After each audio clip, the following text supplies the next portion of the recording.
নমস্কার সবাইকে, আমি নেহা চলে এসেছি আর একটা নতুন ব্লগের সাথে। কিছুদিন আগে তোমাদের সাথে ভিডিওটা শেয়ার করেছিলাম, যেখানে একটা কাকিমা আমাকে অনেকগুলো কাজ দিয়ে গেছিলো চুড়িদারের। আজকে তোমাদের সাথে সেই চুড়িদারগুলোর ফাইনাল লুক শেয়ার করছি।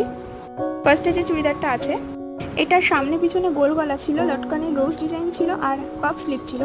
এই হচ্ছে এটার প্যান্টের পায়ের কাছে আমি একটা ডিজাইন দিয়েছি। নেক্সট যে চুড়িদারটা আছে, এটারও সামনে পিছনে গোল গলা ছিল, পেছনের গলায় বুট ডিজাইন করা হয়েছে, হাতাটা সিম্পল গ্লাস হাতা ছিল। এর প্যান্টটা ছিল পেন্সিল কাটে, 3টে স্টাইলিশ বোতাম লাগানো হয়েছে।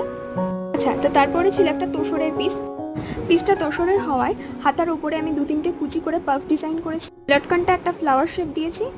আর এর যে প্যান্টটা ছিল, এটা আমি একটা প্লাজো প্যান্ট বানিয়েছি। এর নিচে আমি লেস অ্যাটাচ করেছি। এটা হচ্ছে লাস্ট চুড়িদার, যেটা 4 নাম্বার চুড়িদার। এটার সামনে পিছনে গোল গলা ছিল, পেছনের গলায় 2টো দড়ি ছিল, হাতাটা একটা ডিজাইন করেছি, সেটাও তোমাদের আমি আলাদা করে দেখিয়ে দিচ্ছি। আর এর সাথে যে প্যান্টটা ছিল, সেটাতে আমি আফগানি সালোয়ার বানিয়েছি। এর কাছে পার না থাকা আমি একটা ডিজাইন করে দিয়েছি লেস দিয়ে। আচ্ছা, সবগুলো জিনিস তোমাদের কেমন লাগলো জানাতে ভুলো না কিন্তু।